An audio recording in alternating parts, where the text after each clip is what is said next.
The House on the Hill by Elizabeth Laird. Part 1. It was a beautiful summer evening. Paul was happy. No more exams. College was finished. Now he needed a job. He wanted to be a writer and work for a newspaper. But first he needed a rest. It was hot in the house. There was no wind. "I'll go for a walk," said Paul to himself. "I'll go down to the river." Paul lived in a small town, and he was soon outside in the country. He walked near the river and watched the water birds. Suddenly, he saw the girl. She was standing alone, looking into the water. She was young and very beautiful. She had long dark hair, and she was wearing a pretty white dress. Paul went up to her. "Hello," he said. "What's your name?" "I'm Maria," she said, and she smiled at him. Paul and Maria talked for a long time. The sun went down. It was nearly dark. "I must go home," said Maria. "Where do you live?" asked Paul. "In the big white house on the hill," said Maria. "Where do you live?" "In the little brown house near the market," said Paul. They laughed. But Paul was sad. The house on the hill was big and important. Maria was rich, and he was poor, and Paul was in love. After that, Paul and Maria often met near the river. Maria always wore beautiful clothes. She always looked lovely. Paul thought about Maria all day and every day. One evening, Paul said, "Listen, Maria, I've written a poem about you." He took a piece of paper from his pocket and read the poem. "I met her in the evening, by the riverside. Her dress was creamy white, and her hair with ribbon tied. She turned and smiled at me, and I asked her for her name. Though I am young and poor, my love will stay the same." "You are wonderful, Paul," said Maria. "I love your poem." Paul took Maria's hand. He looked into her eyes. "I love you, Maria," he said. "Do you love me?" She smiled. "Yes, of course I love you," she said. She stood up. "I must go home now." Paul was very happy. "She loves me. Maria loves me," he thought. Paul went home. The little brown house was small and poor, but it was always clean and tidy. Paul lived alone with his mother. His father was dead. That evening, his mother watched him. "What's happened, Paul?" she asked. "Why are you so happy?" "Oh, it's nothing, Mother," said Paul. His mother smiled. "He's in love," she thought. The next day, Paul and Maria met again by the river. Maria looked sad, but Paul did not notice. He took her hand. "Maria," he said, "I am poor now, but one day I am going to be a famous writer." Maria said nothing. "Will you marry me, Maria? Say yes. We will be so happy and—" He stopped. Maria looked at him for a moment. There were tears in her eyes. Slowly, she shook her head. Then she turned and ran away. "Maria!" shouted Paul. But Maria had gone. Paul went home slowly. He did not understand Maria. "What is wrong?" he thought. "She loves me, doesn't she?" His mother was waiting for him. She saw his face. "Oh, poor boy," she thought. "The girl doesn't love him." Paul and his mother ate their supper in silence. Suddenly, somebody knocked on the door. Paul opened it. A man in a servant's uniform stood outside. "I'm from the house on the hill," he said. "My mistress wants to see Paul." "Oh, that's me," said Paul. "Can you come with me now?" said the servant. "Yes," said Paul. He was excited. "Perhaps Maria has changed her mind," he thought. "Perhaps she does want to marry me." Paul's mother stood at the door of the house. She watched Paul and the servant. "The house on the hill," she said to herself. "I know those people. A rich old woman and her beautiful daughter. My poor son." It was not far to the house on the hill. The servant took Paul up the wide steps and into the house. Paul was excited, and his heart was beating fast. Everything was rich and grand. There were beautiful carpets, pictures and mirrors. Paul saw himself in a mirror. He looked terrible. This place was so rich, and he looked so poor. The servant opened a door. Paul went inside. An old lady was sitting in a big chair. Maria stood behind her. The old woman was ugly. Her eyes were small and cold, and her mouth was thin and hard. Her old hands were covered with big rings. She looked proud and angry. Paul looked at the old woman, then at Maria. "What an ugly old woman," he thought. "Is she Maria's mother?" "So, you want to marry my daughter?" the old woman said. Her voice was hard. Paul looked at her bravely. "Yes," he said. "I love Maria, and I want to marry her." The old woman laughed. "You?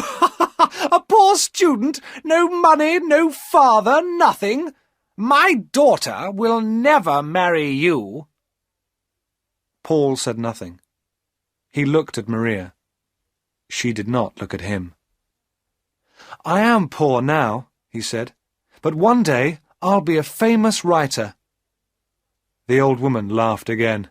"No," she said, "my daughter is not for you. She is going to be married soon.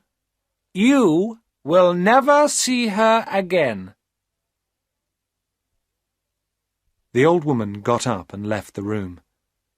Maria and Paul were alone. Paul looked at Maria, but she did not look at him. She stood still and did not say anything. Paul went up to her and put his arm round her. Maria moved away from him. "I'm sorry, Paul," said Maria. "My mother is right. I can't marry you. I don't want to be poor. I want money and clothes and a big car." "But you love me, Maria," said Paul, "and I love you." He did not understand her. He was angry. "Yes, I love you, Paul," said Maria, "but love isn't enough." She looked at him. Her face was sad. "I'm getting married in 2 weeks," she said. "Goodbye, Paul. I'm sorry." Paul left the big house and ran down the hill to the river. He sat there for a long time. "Maria loves me. I know she loves me," he thought. "But she is marrying another man. She is marrying him for money.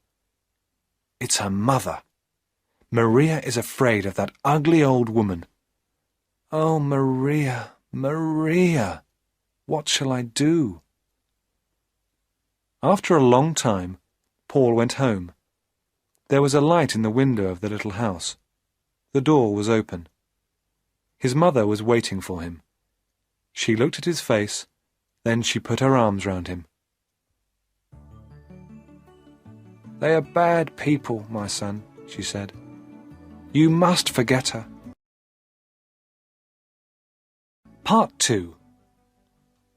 For many days, Paul did not see any of his friends. His mother was worried about him. He did not talk to her. He did not eat or sleep. He often went to the river and sat there alone. All the time he thought about Maria. One day he saw a headline in the newspaper. Rich Man's Beautiful Bride. There was a picture of Maria and her husband.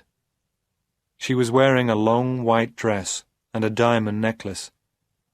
Her husband was old and fat. Paul turned the newspaper over angrily. There was a large notice on the back page of the newspaper. It was an advertisement. Paul sat down and read the advertisement carefully. Story competition. Write a story and win a prize. Our story competition offers a chance to young writers to win recognition and earn money. Stories can be on any theme, but must not be longer than 1,500 words. Send your entry to this newspaper before the end of the month. First prize, £500. 10 other prizes of £50. This is my chance, he said to himself. I'll write the story of Paul and Maria, and I'll win the competition. She'll read our story, and she'll be sorry. Paul was very busy now. Every day he got up early and worked at his story. His mother watched him. She was pleased. He was eating his food again. He was talking and smiling. Sometimes Paul felt pleased with his story. It was a good story. But sometimes it was difficult to write. He was unhappy, and he wanted to stop writing. But he did not stop. At last, the story was finished. Paul read it to his mother. She was very pleased. "Oh, it's a good story, Paul," she said. "It's very good." Paul wrote the story out again carefully and sent it to the newspaper. 2 weeks later, a letter came from the newspaper. Paul did not open it. He was too excited. He gave it to his mother. "You read it for me, Mother," he said. His mother opened the letter and read it. "Oh, read it yourself," she said, and gave it to him. She was laughing and crying too. Paul read the letter. "Dear Sir, I am very happy to inform you that you have won first prize in the story competition. If you would kindly call at this office on Thursday at 10 a.m., the manager will present you with your prize." Paul jumped up. He danced round the kitchen and waved the letter from the newspaper. "I've won!" he shouted. "Mother, I've got the prize! I'll be a writer! We'll have some money at last! I'll buy you a new dress and some furniture for the house." He stopped. "Will Maria see my story in the paper?" he asked. His mother looked at him. She was not smiling now. "Do you still love that girl, Paul?" she asked. "Yes, Mother," said Paul. "I'll always love her." On Thursday, Paul went to the newspaper office. The manager was very friendly. "Your story is good," he said. "Very good indeed. Here is the prize money." He gave Paul an envelope. £500. Paul did not believe it. He thanked the manager and started to go. Don't go," said the manager. "I want to talk to you. What's your job?" "I haven't got a job, sir," said Paul. "I want to be a writer." "Good," said the manager. "We need young men like you. Come and work on our newspaper." Paul was very surprised. "You want me? On your newspaper?" "Yes. Yes, of course I'll come," he said. Part 3. Paul loved his work on the newspaper. He worked hard, but he did not forget Maria. One day, a reporter came into the office. Listen, everybody, he said. Here's a story for the paper. Do you remember that beautiful girl Maria and her rich husband? There was a photograph of the wedding in our paper. She ran away from her husband last week. Everybody in the office stopped talking. This was news. Paul sat still. He felt cold. Maria left her husband, he thought. Why? They were married only a few months ago. The reporter was still talking. The girl's mother died last week, he said. She heard the news, and the shock killed her. That ugly old woman, thought Paul. The mother was rich, wasn't she? Somebody asked. Oh, yes, she was very rich, said the reporter. Maria will have all her money, of course. And her husband gave her a lot of money, clothes, jewels, and a car. Maria is a very, very rich woman. I don't like rich women, said another reporter. Maria is rich, said Paul, but she is also gentle and kind and... He stopped. Do you know Maria? The reporter asked. Yes, said Paul quietly. I know Maria. Well, said the reporter, somebody must go to her mother's funeral. We need a report about it for the paper. Why don't you go, Paul? Paul went to the funeral the next day. It was a long way to the church, but he walked. He wanted to think. Maria loved me, he thought, but she married another man. Why? Because she was afraid of her mother. But now her mother is dead. Paul was happy, and he was sad. He was at the church now.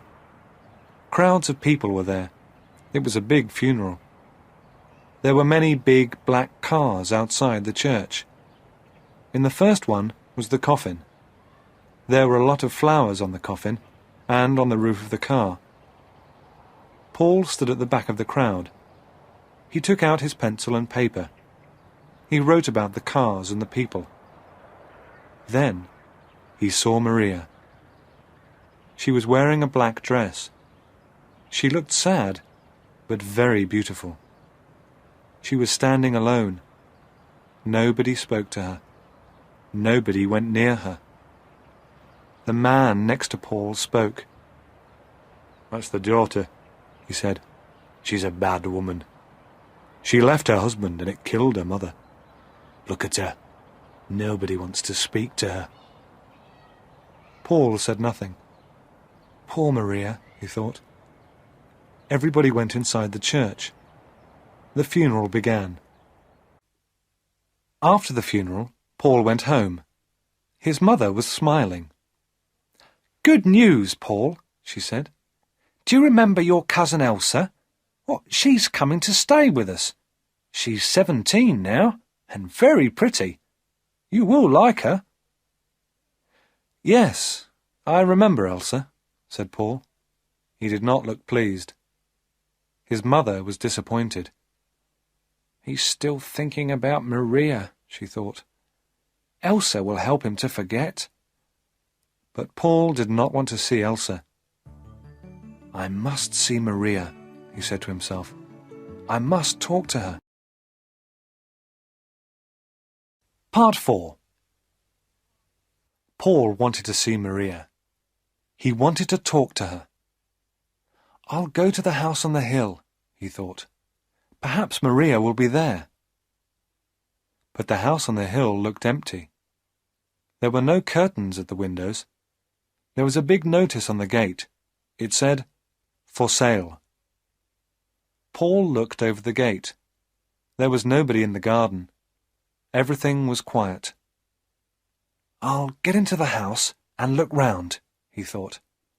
Perhaps I'll find Maria's address. Then I can write to her. Paul pushed open the gate and went up the steps to the house. It was very quiet. He pushed at the front door. It was closed. He walked round the house. There was a window open. Quickly, Paul climbed through the open window. He was excited, and his heart was beating fast. He was in Maria's old home. He remembered her mother. He remembered that terrible evening. But the house was different now. There was no furniture in the room. There were no carpets and pictures. It was empty. Paul felt a little afraid. Is anybody in the house? He thought. No. He did not hear anything. Quietly, Paul went to the door of the room and opened it. There was nobody there. He went from room to room. All the rooms were big, and they were all empty. At last, he came to a very big room. He stopped. He knew this room. He had met Maria's mother here. He remembered everything. The old woman, her hard face, the big rings on her hands. And now the old woman was dead. Suddenly, Paul heard a noise. Somebody was inside the room. The door opened. Somebody was standing in the doorway. It was a woman. "Maria," said Paul. "Paul," Maria said, "what are you doing here?" "I was looking for you," said Paul. "You were looking for me?" asked Maria. She smiled. "Maria," said Paul, "why did you marry that man?" "Mother was old," said Maria. "I was unhappy here. I never went to parties, never went out. I wanted money. I wanted a good time and friends." "I understand," Paul said. "You were not afraid of your mother. You were tired of her. She was old, and you wanted a new life. But why did you leave your husband?" "My husband," said Maria. "That fat old man. He was stupid, Paul. He gave me money, he gave me jewels, a car, everything. But he didn't like my friends. He liked old people. I like clever, young people, Paul. I like you. You understand, don't you?" "Yes," said Paul slowly. "I understand now." "I'm glad," said Maria. "I was unhappy about you, Paul. I liked you. I liked your funny poems." "My funny poems," said Paul. He stopped. "You loved me, didn't you, Paul?" said Maria. "Do you still love me?" "You are married," said Paul. "You have a husband." "But I don't love him," said Maria quickly. "I want to be free. I want to go to parties and enjoy myself. Come with me. I have money now. We'll be happy together." "No," said Paul. "No. Everything's over." Maria was angry. Her eyes were small and cold, and her mouth was thin and hard. Her hands were covered with big rings. Maria looked like her mother. "I'm sorry, Maria," he said. "I don't love you any more. I loved you very much, but now everything is different. Goodbye, Maria." "But you can't leave me," said Maria. "I want you." "Go back to your husband," said Paul. He looked at her for the last time. Then he turned and walked out of the room. Paul left the house on the hill and walked home. He was free. "I was a fool," he thought. "Maria never loved me. How stupid I was. Maria is beautiful, but she is hard and cold. She is like her mother. I loved Maria's beauty, but I never loved Maria." It was a lovely evening. Paul felt very happy. The door of the little brown house was open. His mother was at home. She was talking to a pretty girl. "Paul," she said, "this is your cousin Elsa." "Hello, Elsa," said Paul. He smiled.